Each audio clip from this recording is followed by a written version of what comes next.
It's 3rd of September 1935, and settlements of Key West, Florida are a shambles. Hit by winds of hurricane, island communities are wrecked. And here's closer view of damage. Hardly anything is left standing in one piece.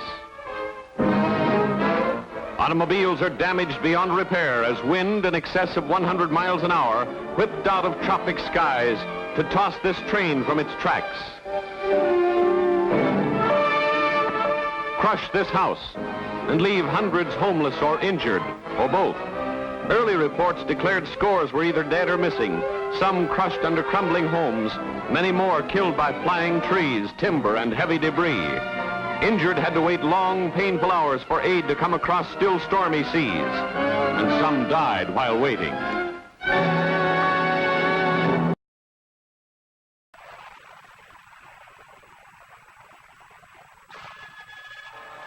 WTVJ News presents a special report on the destruction caused by Hurricane Donna. Ordeal in the Keys.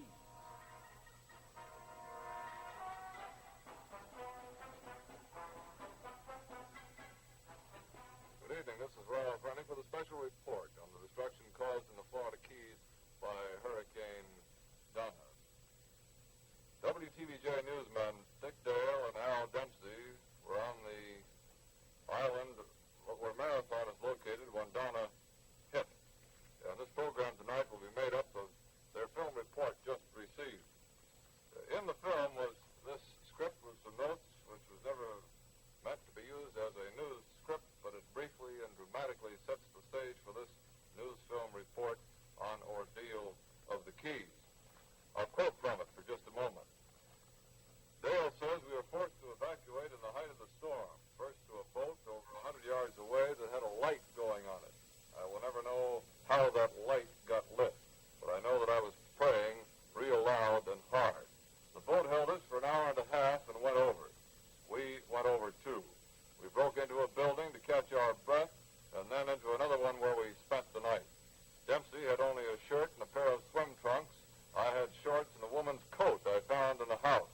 This was the closest I have ever come to death, and I was glad I was with Al. Not too much panic, and we got along fine.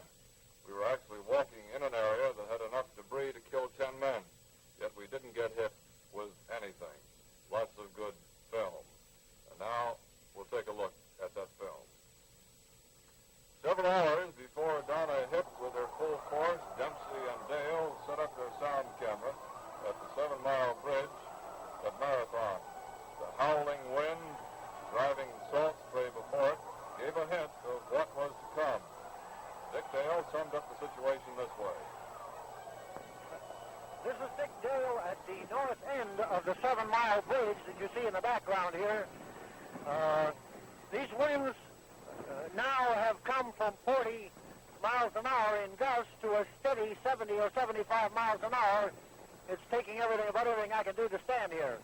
The water you see on me isn't rain, it's a spray from behind the camera. The way the sea is running right now is almost a certainty that properties will be damaged in this area, and most people are moving to higher ground from whatever area they happen to occupy. The water here now is about 4 feet higher than it was earlier this morning. Let's take a look at that.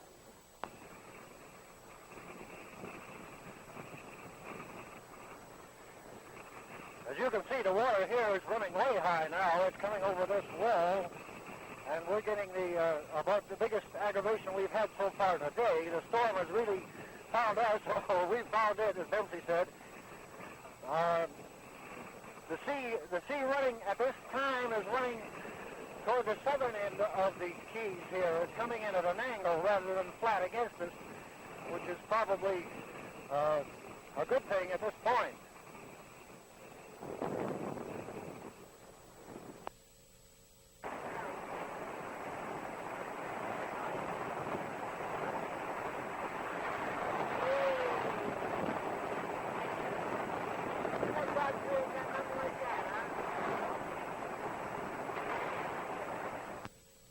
Meanwhile, further south at Key West, residents began jamming into emergency shelters.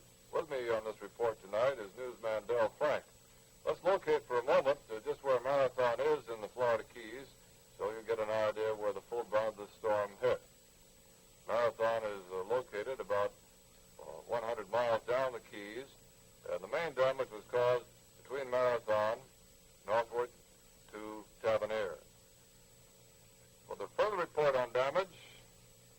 the story leading up to the hitting of the storm, here's Bill Frank.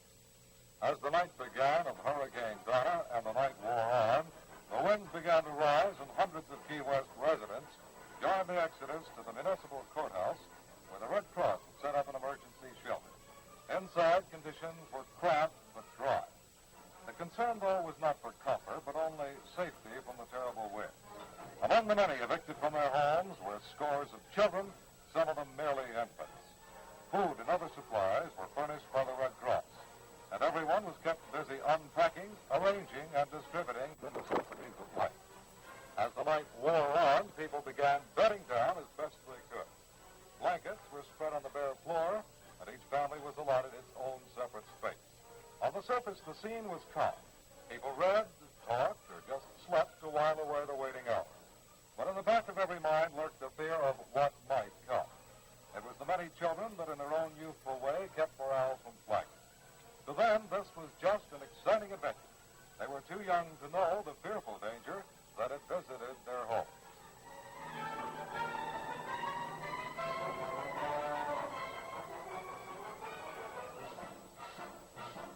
Meanwhile, in other parts of Key West, emergency communication centers were set up to facilitate evacuation and to organize rescue operations.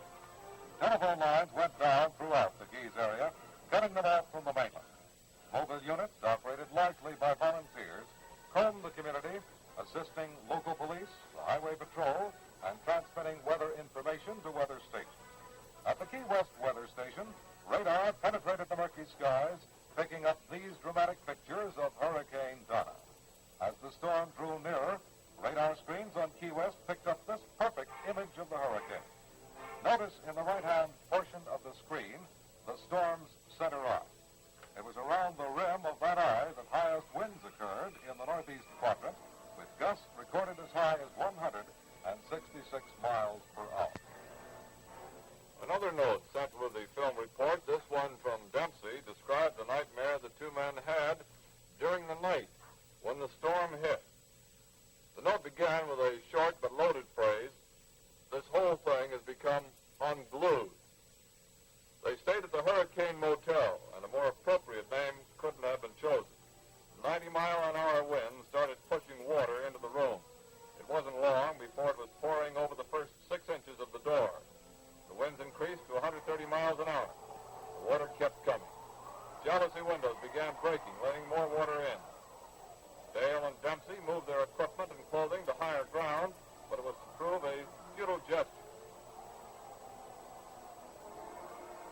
The wastebasket began floating, and still the water came. The power went off. The phone lines were dead.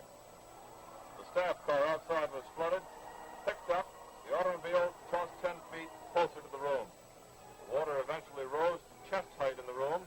Dale and Dempsey left to find other shelter.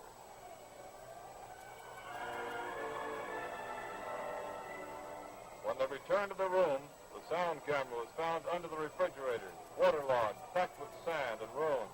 The room was shambles, clothing strewn about, windows out, but at least the water had receded.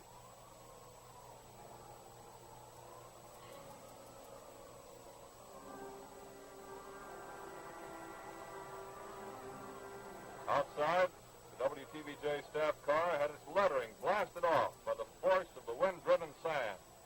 At the height of the storm, the car was completely underwater. Dempsey and Dale hitched rides to Key West to join forces with WTVJ newsmen Ed Godfrey and George Feraldo. By this time, communications between the mainland and the Keys had been cut off. Roads were washed out in many places, and air travel was not possible. The four men then set out again for Marathon. With Feraldo at the wheel, the car carefully picked its way along U.S. Highway 1. It was littered with debris of all types. Palm fronds, coconuts, trees, splintered telephone poles, and wires. Boats were strewn near the roadway, high and dry. Tiny Vaca Key, although sparsely settled, suffered severe damage. There were no reports of serious injuries. All day long on the drive, the wind picked up, then died, and then picked up again. The car was rocked from one side of the road to the other. The story was much the same. All along, the tiny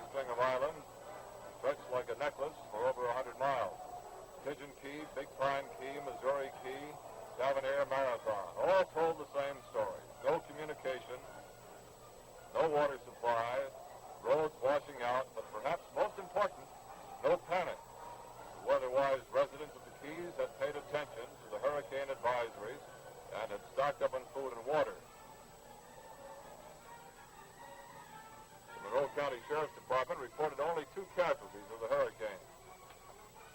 The body of a man identified as Dwight Barnes of Plantation Isles, Fort Lauderdale, was found on Tavernier. There was another unconfirmed report of a death in Marathon. Some old-timers report winds whistled over the Keys at speeds of over 150 miles an hour. One of the areas hardest hit by Hurricane Donna was Marathon Key. It was here that the eye of the storm hit, leaving that island about 90% destroyed. This is how it looked before WTVJ newsmen as they drove through Marathon. The wind whipped through the island with demonic fury, twisting, crumbling, and destroying nearly everything in its path. A few boats were thrown up on the shore, landing in the streets and even on the tops of houses. 2 housing developments west of Marathon Airport were completely whipped out. Roofs were ripped from their foundations, and cement block walls reduced to piles of rubble. Bridges are down and the whole area badly flooded. Residents, some of them, the few remaining, wandered around today and a daze, sifting through the remains of what used to be their homes and businesses. One man, a motel owner, predicted the storm would set Marathon back 20 years. Food and shelter are being provided on an emergency basis, and all public utilities have been locked out. Men from the Highway Patrol are patrolling the island today, trying to prevent looting. About 40 prisoners from the Monroe County Prison Farm were brought into Marathon early this evening to start clearing away the debris left by the storm. 400 or 500 trailers were completely destroyed, leaving an uncounted number of people homeless. The picture tonight is one of complete and utter destruction of Marathon. Damage is heavy in other sections of the Keys. In Tavernier, about 75 miles north of Marathon, much the same scene prevails. At Duck Key, the new and fancy Indies house has been left to shambles. The damage there estimated at about $1.5 million. The swimming pool is no more. One pilot flying over Flamingo in the northern or under the southern part of Everglades National Park reported the new motel there is wrecked. The marina has its roof completely blown off. A scene of devastation along the Keys not seen in many years. On many of the Keys, there is little land separating the Atlantic Ocean from the Gulf of Mexico. When Donna whipped the high tides over these Keys, the Atlantic and the Gulf became at once one body of water. It was miraculous more people were not killed. Nearly 400, you'll recall, lost their lives in the hurricane of 1935, most of them construction workers, but then there was no adequate advance warning system. Evacuation was not carried out. This time, the National Hurricane Warning Center at Miami provided a minute-by-minute track of the storm. The weathermen knew what the hurricane was going to do almost before Donna knew it. Many homes have been washed away. On Craig Key, for example, buildings have just disappeared. It's not known if there were any persons in these buildings. Some of the wrecked structures have been inaccessible up to now, but the fate of all those who remain behind will be known as rescue workers comb through all the debris. Miraculously, then, no serious injuries have been reported. The death count is extremely low, considering the magnitude of the property damage in the Keys, which will run way up into the millions. What happened in the Keys proves the value of heeding the advice of the Weather Bureau and the other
Polis of Tavernier. He's a ham radio operator, station K4ENN, and assistant chairman of radio communications of the American Red Cross Disaster Committee at Tavernier. Tony, what was your estimate of the winds at the height of the storm? We estimated between 160 and 170 miles per hour. I believe you were the one who radioed the first reports of the disaster from down in the Keys. Could you give us just a brief rundown of your eyewitness report on what happened at Tavernier? Well, we couldn't see very much. We got down, we arrived about approximately 1 o'clock in the afternoon. We set up the radio station, installed the antenna, and then signed our first contact with Miami. We were in constant communication with Miami until approximately 10 o'clock at night. And then the band changed, the skip came in, and we relayed through a station in Virginia. We had a station in Virginia heard us, and they relayed it back to Miami, to the Red Cross headquarters. There was one report that came out during the evening which indicated that there might have been several casualties down in Tavernier. Was that the initial information you had? That's true at first. We thought there were, because several of our families refused to leave the buildings, leave the houses, and go to the shelter. And our first observation, we saw if the houses were completely demolished after the storm struck. And we were under the impression that they were still in the house, but evidently they did move before the house was demolished. That seems to be one of the remarkable things about this storm is the destruction and devastation of most of the buildings down there, and yet there were hundreds of people who remained behind. Where did they stay and yet escape harm? We had two shelters in the area. One was a large cement building, 75 tons of iron in it. I think a 1.5 foot reinforced concrete walls. We had 87 people in that building. And we had about approximately 75 in another warehouse further down the road. What was the scene at sunup today in Marathon, or when the wind and rain subsided and you had a chance to, at Tavernier, to look around? It was very bad. We surveyed the first sign of daylight. We found one trailer park completely demolished. Trailers were scattered over a wide area. The wooden ones had splintered, and the furniture was in the road, in the fields, in the road. And, some of them were on top of each other. We went to another area, and there were approximately 6 houses, and each one had been moved off the foundations from 50 to 75 feet. 2 of them had rolled over and were upside down, and 2 were on their sides. There was one other area, a small area, further to the south, was completely untouched. Is the highway from Tavernier northward to Miami passable? Passable with difficulty. There were several obstructions. Roof of one building was in the middle of the road. A little further on, there was a 40-foot boat crossways in the road. There were several refrigerators, washing machines, various articles of furniture in the road that we had to detour to go around. Some of the more interested people in what happened down in the Keys were a group of residents who evacuated the area, came to Miami, and stayed in a hotel here and just sat and waited and feared the worst but hoped for the best. Del Frank will introduce the Marathon residents. Well, Ralph, we talked to them immediately before the program. And one of those we talked to was the daughter of the chairman of the Civil Defense at Marathon, Miss Gail Tran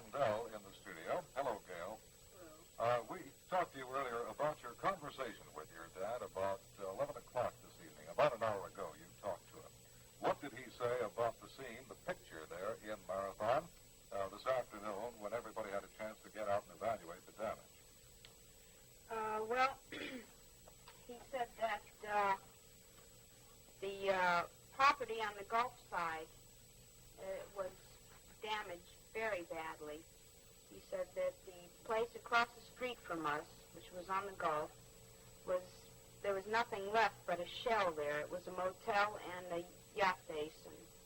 And Hanley's across the street from us had around $30,000 worth of damage just on the backside of it. And Hall's Camp, just a little ways across from us, lost 6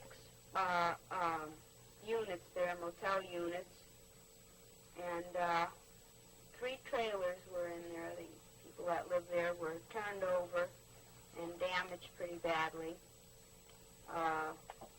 Tarpon Lodge was supposed to have gone, vanished.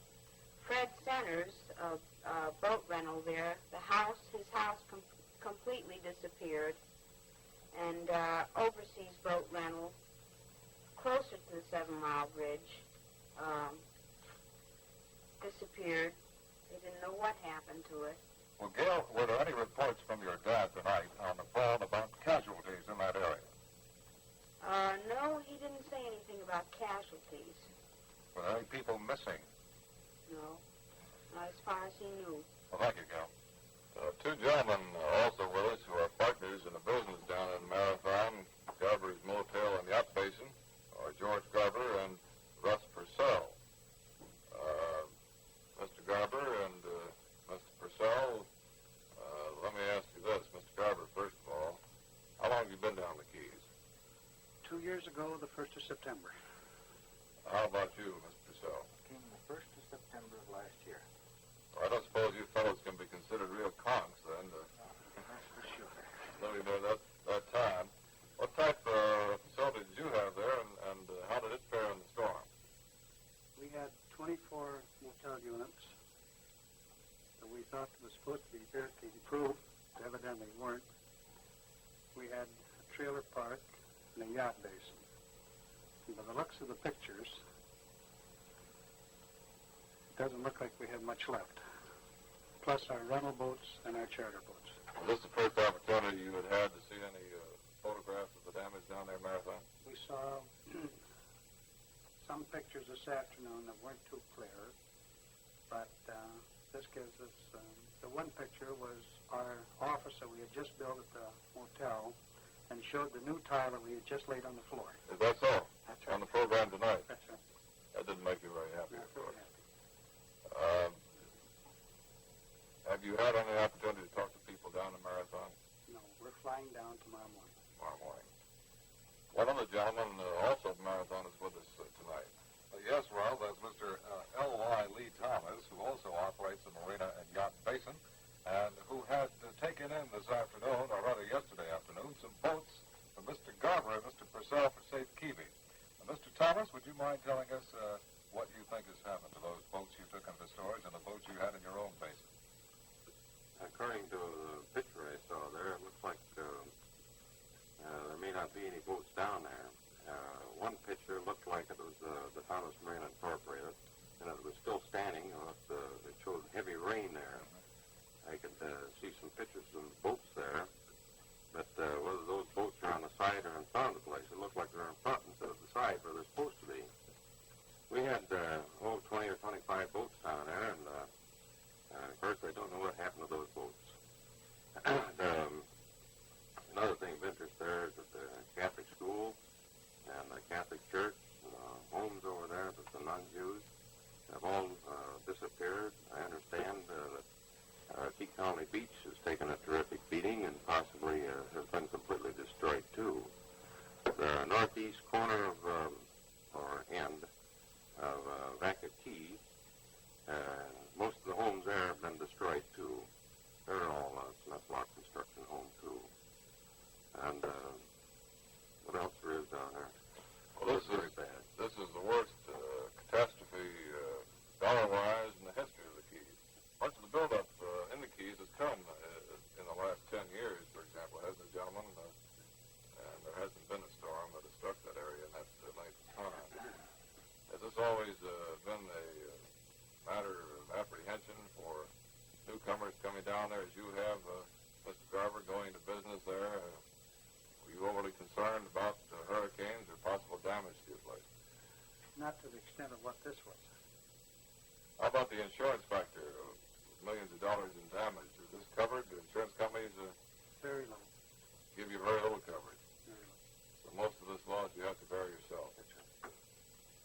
One gentleman was quoted today as saying he felt that this would set Marathon back 20 years. What do you think, Mr. Thomas? I don't think so. I think that in a couple of years, the most, that Marathon will be built back up again, possibly in a better town than it was before. After all, it is a very nice place. I've been going down there for a number of years. I started this business 6 years ago that I'm in now, and I've watched Marathon progress all along. And I believe that Marathon is going to come right back again just the way it was before, only much better. Mr. Thomas, how about you personally? Do you think you'll be able to become a part of this new growth you were talking about? Will you be able to stand your losses? I'll be able to stand my losses, I think, and come back all right, yes. It may take some time, but you'll do it. Oh, yes. Actually, I plan now on making a much better place than what I had before. And I'm going to make it stronger, too. Believe me.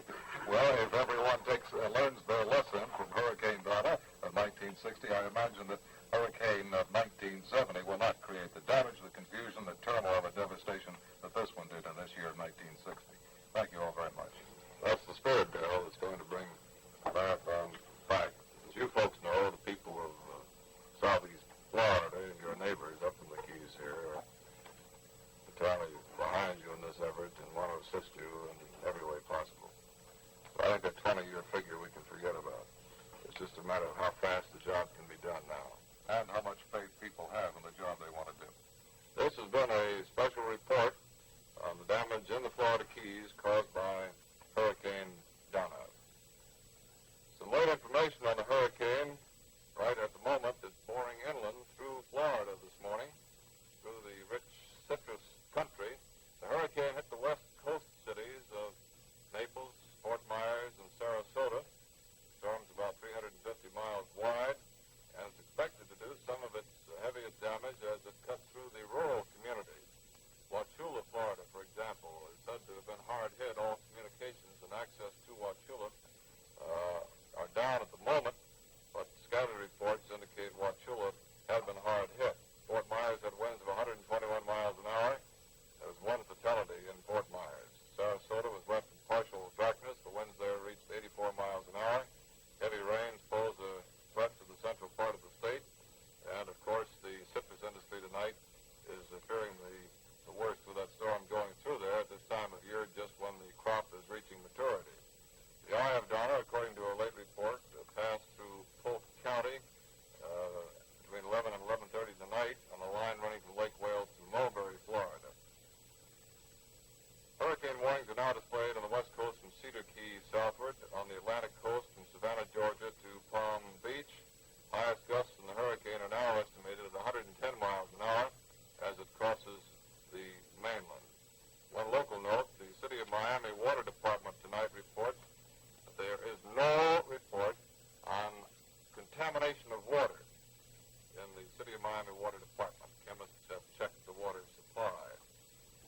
Sheriff John Spotswood of Monroe County has estimated damage to the Keys from today's storm at from $600 to $700 million. That's our report. Good night.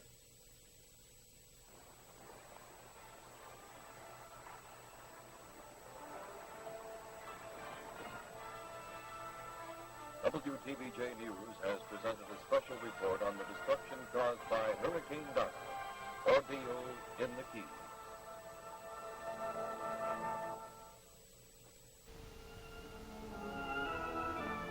The Florida Keys, a placid chain of islands. Suddenly in September 1960, the Keys became one of America's worst disaster areas. Hurricane Donna placed the necklace of islands securely on the map. You're looking at the effects of the giant storm. The price of the newly acquired fame came high. Donna's 180-mile-an-hour winds turned the Keys into a shambles. Buildings were flattened. Huge boats and trailers were tossed through the air like straw. Power poles snapped like toothpicks. As the people of the Keys returned to survey the storm's damage, their spirits were low. And then something happened. From out of the debris there appeared a spark, and the spark grew into a burning determination. Recovery was the essential thing, and the job of piecing the keys back together began. Monroe County State Representative Bernie Pepe describes it.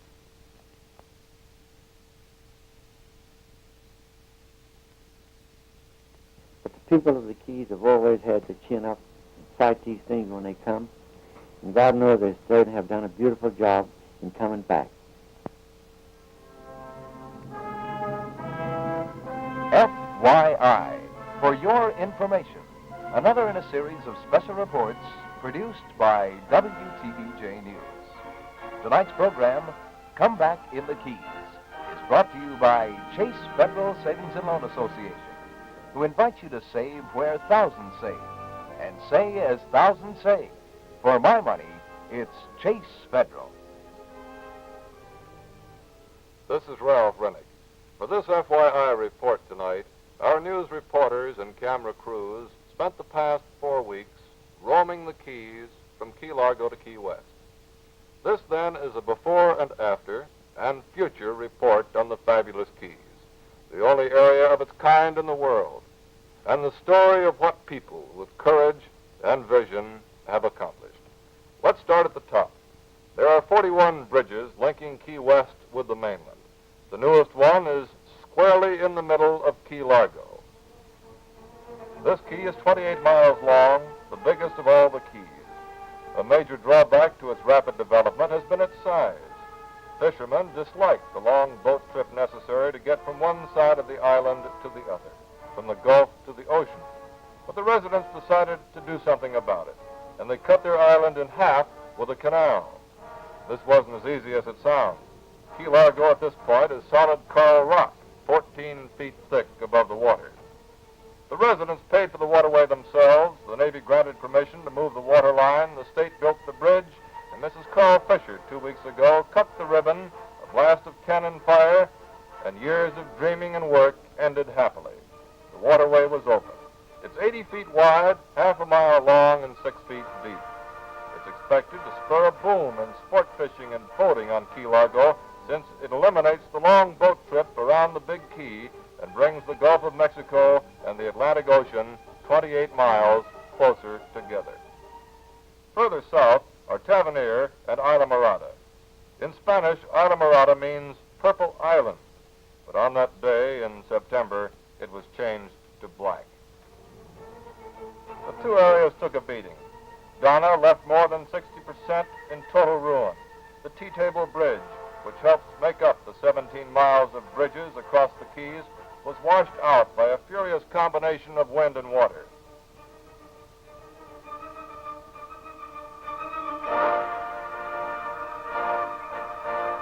Today, the T-Table Bridge has a new look. Fresh paving tells the tale of its own individual comeback. Isla Morada's Islander Motel has also reopened and is having a good season. A few miles south on Duck Key, the Indies House, after virtually being swept away in its initial year of operation, is having a successful sophomore year. As for the real estate picture, here is how longtime Keys realtor Buck Grundy sees it. I have been through many hurricanes on the Keys, and I have never seen an area, particularly called a disaster area, bounce back the way our Keys have done. Not only have we had reconstruction all over the Keys, but millions of dollars of new construction has entered the picture. This new construction means that new investors are willing to put their money into our Keys. We'll return with Come Back in the Keys after this message. And now here's Noah Tyler for Chase Federal. If you need mortgage money, naturally, you want the lowest possible rate. And you'll get it at Chase Federal. Chase sets the pace for mortgage money. Chase has ample funds to help you buy, build, remodel, or refinance your dream home. You want to get the very most from your mortgage. And you do get the most when you lower the cost of securing your mortgage funds. At Chase Federal, you're assured of the most from your mortgage, along with lower mortgage costs to give you more dollars from your transaction, you're also assured of more favorable interest rates. Interest rates as low as 5.5% for select homes. Chase Federal also offers liberal FHA financing to individual homeowners. Thus, through government-insured, easy FHA terms, it's possible for you as a homeowner to finance or refinance your home on the most favorable basis with longer terms and lower payments. Check the number in your phone book and call Chase or stop in at any one of the 5 convenient Chase Federal offices. On the mall at Lincoln Road, Arthur Godfrey Road and Sheridan Avenue, Collins Avenue at 75th Street, in Surfside on Harding Avenue, and in the 163rd Street Shopping Center. Friendly Chase Federal loan officers are ready to help you with mortgage money. Call tomorrow or stop by with your mortgage problems. For mortgage money, check first with Chase. Save 1,000 save and say 1,000 save. For my money, it's 4% at Chase Federal. The Middle Keys were the hardest hit of all. The eye of the storm passed close to Marathon and the surrounding area, and Hurricane Donna claimed just about everything she saw. The dread shadow that swooped down upon Marathon was like a 3-stage military attack against an enemy fortress. First came the winds. They swept through the Keys and sent any object not properly secured hurling through the air.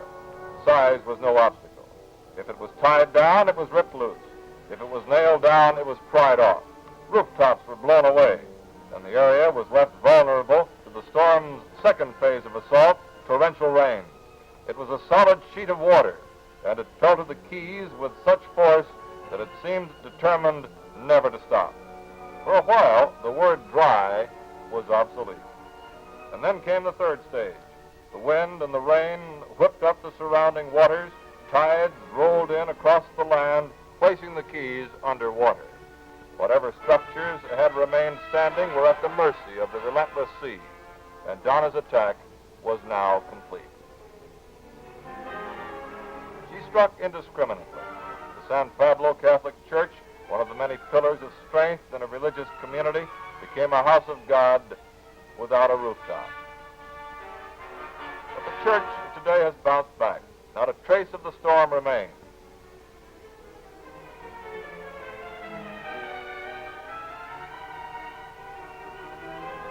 The many motels that flank the overseas highway were also hard hit. In some, little more than the framework remained intact. The job of reconstruction seemed impossible. Observers said it was. But the hard-shelled Marathon residents could not accept a defeated attitude. They came back, and they came back strong. The Kingsale Motel, almost totally demolished by Donna, is now bigger and better than it ever was before. The Jack Tar Motor Lodge, biggest in the Florida Keys, is rebuilt, its 130 units renting nicely.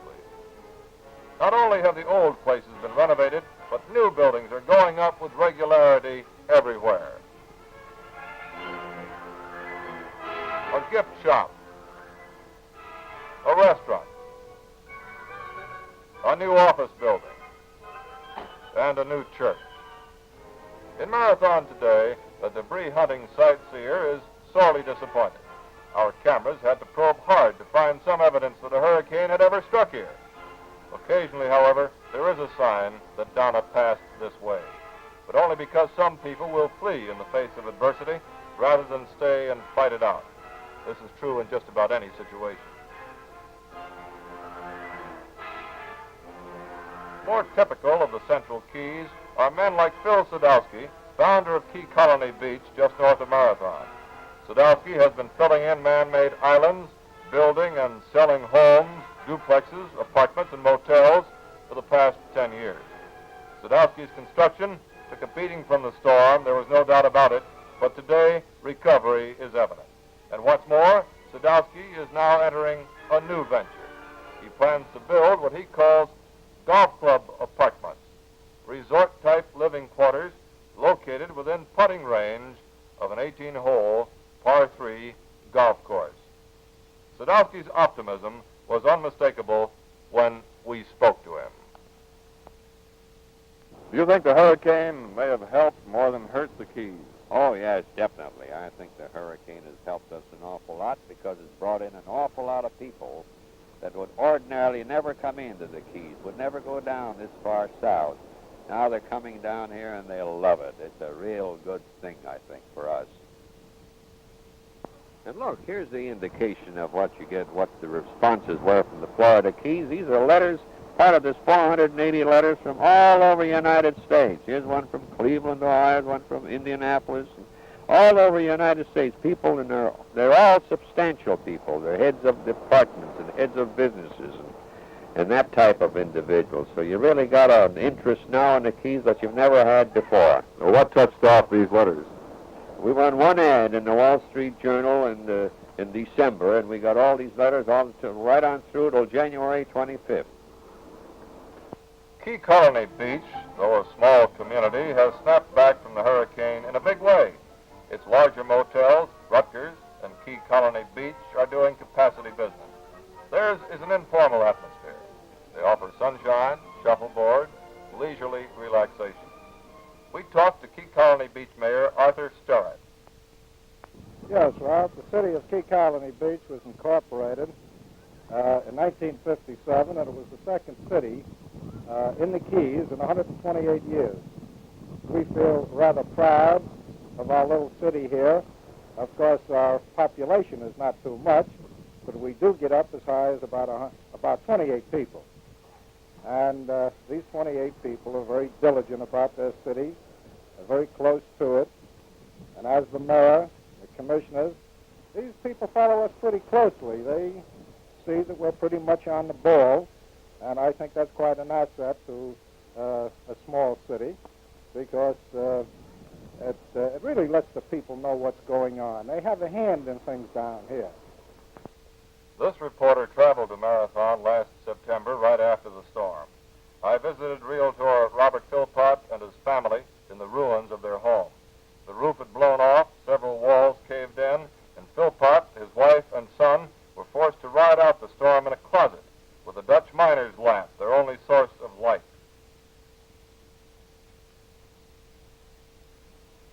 But today their house is back to normal. Holland-born Mrs. Philpott uses a liberal amount of water on her lawn. During the storm, it was her worst enemy. This is how her husband views the entire experience. Well, Colonel, you've been engaged in the real estate field in the Keys for some time. You've been through the hurricane. You've seen the thing firsthand. You've seen the rebuilding. What do you honestly believe is the future of the Keys area? I'm speaking now as an individual, not as a realtor. I believe that this thing has shown that these people have the stamina, and with the new money that's coming in here now and the faith that the people are showing, this place is really going to go to town. You don't feel that the danger of imminent hurricane in the future and the tides will keep a lot of people out? I don't think so. Our last hurricane was 25 years ago. That's practically a generation. We have no reason to expect that we'll have another one for the next 25 years, and by that time, most of us won't worry about that anyway.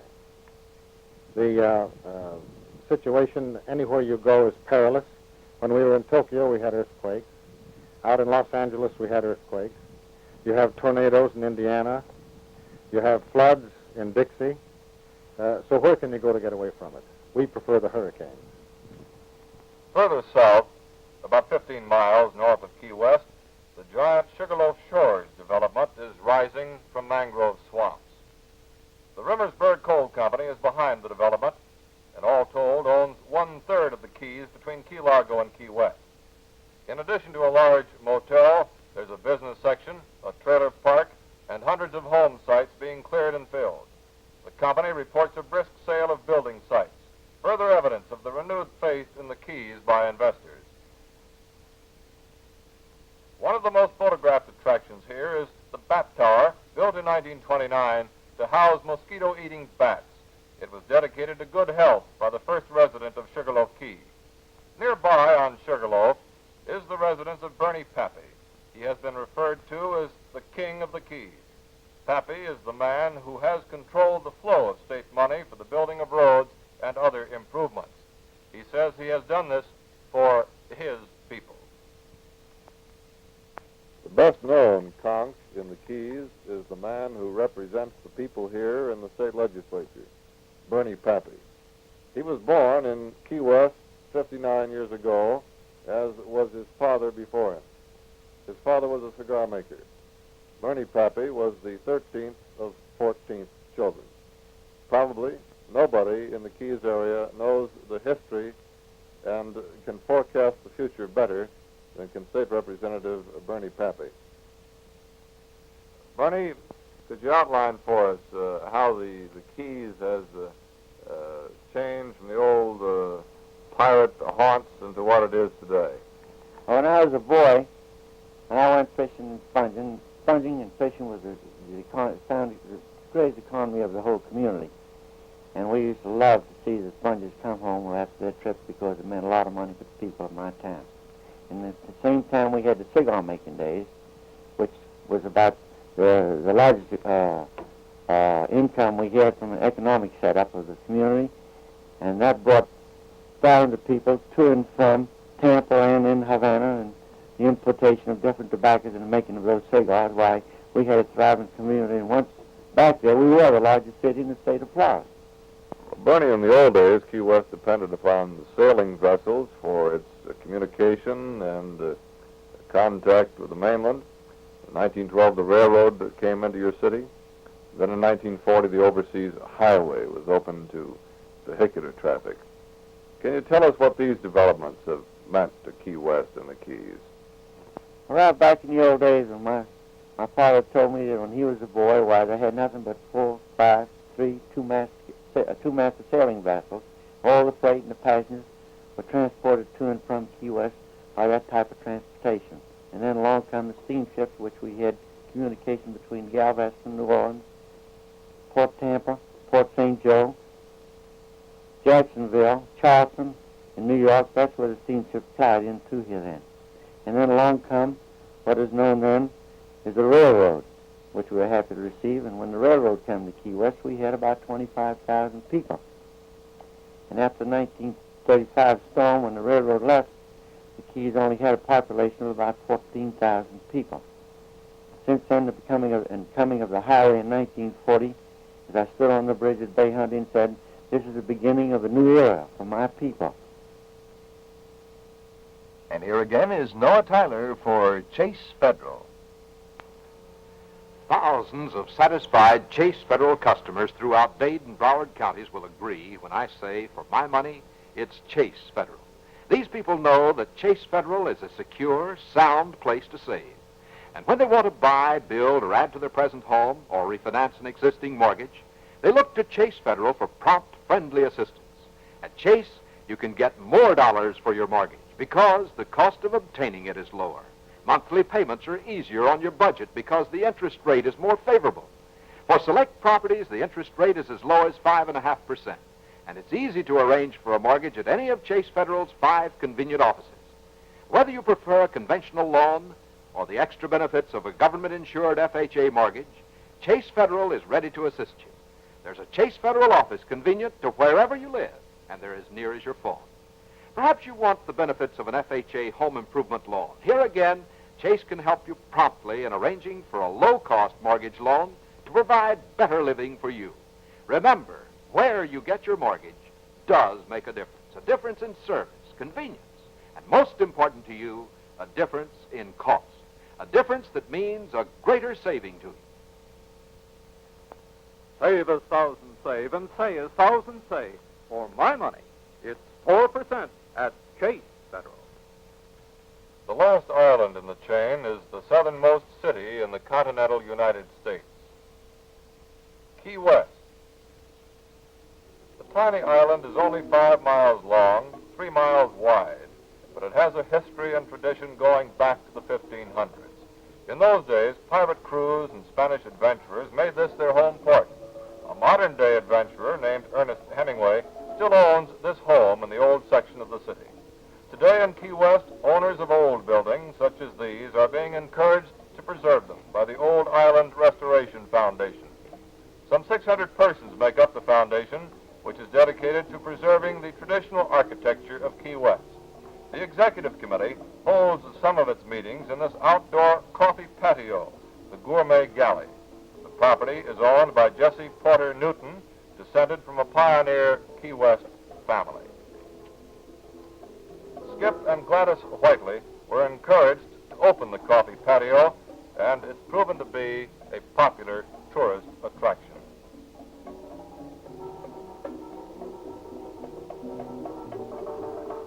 In the back of the patio stands the original Pan American Airways ticket office in Key West. It includes the famous Pigeon House that housed the only means of communication between airplanes and their home base in the old days. Each plane carried several of the homing pigeons, and if a pilot ran into trouble, he'd release a bird with a message. The city now is preparing for Old Island Days, which begins tomorrow. This second annual celebration, during which islanders open their homes, like these houses, to visitors. The impetus to the Old Island celebration was provided by Colonel and Mrs. Mitchell-Wolfson, who bought and restored the old Geiger home. In this house, John James Audubon, the famous naturalist artist, spent his time when he came to Key West in 1832. The home was owned by Captain John Geiger, who salvaged wrecked ships in and around Key West. When Colonel Wolfson, a native Key Wester, learned that the home was to be sold and turned into a drive-in restaurant, he purchased it, had it restored, and furnished with fixtures from that period. It's now one of Key West's most interesting public attractions. The curator of the home is Mrs. Lillian Stone. We recorded on sound film part of Mrs. Stone's guided tour of the Audubon house. In 1832, John James Audubon discovered the white-crowned pigeon in the Geiger tree right out in front of this window. He was the first naturalist in our country to ever see the bird or paint it. The white-crowned pigeon is not a native of our country. It's a native of Cuba, comes over here the latter part of April, breeds on the Keys, and goes back to Cuba the 1st of October. The picture that Audubon painted is in the gallery. On March 18th, Audubon's full set of masterpieces will be displayed in this room. It's a 4-volume set of his famous watercolor engravings of the birds of America. Only 2 other sets of the artworks can be seen on public display in the South. Also contained in the gallery are personal letters written by Audubon and Captain Geiger and several other historic museum pieces. This boy is descended from the original Key West conchs, the English and Bahamian settlers who came to the Keys in the 1800s. Appropriately enough, he's polishing a conch shell, a popular tourist sale item. The shells are plucked by the thousands from the crystal clear waters surrounding Key West. This conch shell industry is related to the major industry in Key West. And for that report, we turn now to WTVJ newsman Ron Oppen. There are 3 major industries here in Key West, and all of them depend upon water and sun. Sport fishing, commercial fishing, lobster trapping, and shrimping make up 45% of the island's economy. Tourism contributes another 25%. West is a mecca for fishing enthusiasts from all over the world. Chamber of Commerce officials say it's the finest fishing area on Earth with over 600 species of fish to choose from. It's not unusual to go on a trip and come back with 15 or 20 different varieties. As these films illustrate, the catches are good during the winter season, but local people say they're even better during the summer. And that's the major problem facing business people here. They want a tourist season that starts earlier each year and lasts longer. Right now, most motels are filled to capacity, but this only lasts a few months. They'd like a summer tourist season such as Greater Miami enjoys. About 12 years ago, giant shrimp beds were discovered in the dry Tortugas 70 miles from Key West. Now, 450 shrimp boats are based here. But the early boom in shrimping almost ended as abruptly as it started. Over-eager shrimpers almost denuded the productive beds. Now, conservation is practiced to ensure continued productivity. Another related industry that will probably be added is a packing house. All shrimp caught now is iced and trucked to packing houses from Miami to New Orleans. As in any town, there are divided opinions about the direction Key West should take. One faction wants to retain the quaint, leisurely, old-world charm of the island. Another faction wants to start a boom in development and tourism. The progressive citizens here feel that Key West won't really come of age until the two factions can find some way of mutual growth and satisfaction. The giant Key West Naval Base makes up the other 30% of the island city's economy. 12,000 Navy men and their dependents live here and spend most of their money on the island. The ideal climate and nearness to open water makes this a most desirable location for a training base for ships and planes. Less time is lost at the nearby Boca Chica Air Station because of unfavorable flying weather than at any other base in the country. There are also repair facilities available here for small craft and submarines. For these reasons, the Navy has designated Key West as a permanent training installation. The value of the facility has been set at over $600 million. In addition to the naval personnel, the base employs over 2,000 civilians. Key West has the only two streets in the United States that begin at the Atlantic Ocean and end at the Gulf of Mexico. This is one of them, Duval Street. Modern buildings are sandwiched between structures that have been standing for 100 years and more. The old islanders want these buildings maintained in keeping with their original design and are afraid of new investors coming in and tearing them down. Key West is a blending of the old and the new. The string of islands provides a haven for fishermen, a delight for sightseers, and solace for people who want vacation or retirement rest. The hurricane wind, which swept over the central part of the Keys just 6 months ago, is now viewed there as an ill wind which blew much good. The Central Keys were hard hit, but survived and bounced back better than before. And optimism prevails which cannot be doused by wind or rain or the doom and gloom prognosticators. The Keys have made a comeback. It's a remarkable story. That story has been tonight's FYI report.